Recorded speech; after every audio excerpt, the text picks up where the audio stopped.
It's a dramatic spy saga that captivated millions of people over the past few days. This massive white orb, the size of 3 school buses, as you can see on these images, suspected of being a Chinese spy balloon, drifted across U.S. airspace and was shot down by the Air Force on live television on Saturday.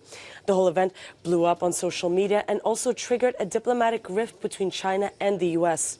Beijing insists that the balloon was only used to collect meteorological information and happened to accidentally drift into U.S. airspace.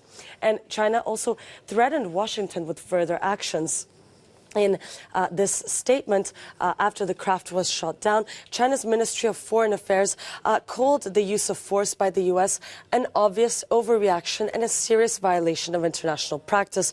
They even said that they reserved the right to take further actions in response.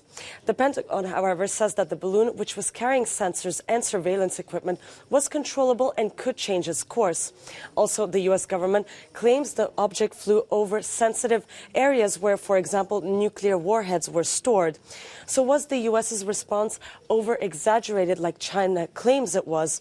Well, according to international law expert Donald Rothwell, the U.S. was absolutely in their right to shoot down the balloon.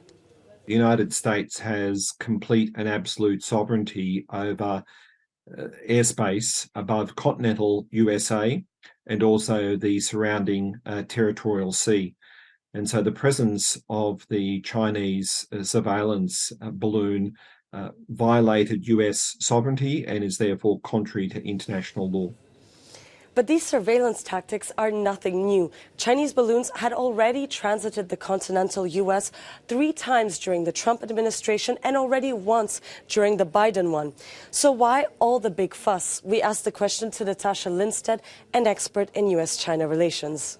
This is definitely a notable event that's making things much worse for China and the U.S. Both governments really see each other just with total suspicion. They are both spying on one another. I think the reason why there's such an uproar about this is because it was so bold and it was because the public could actually clearly see it.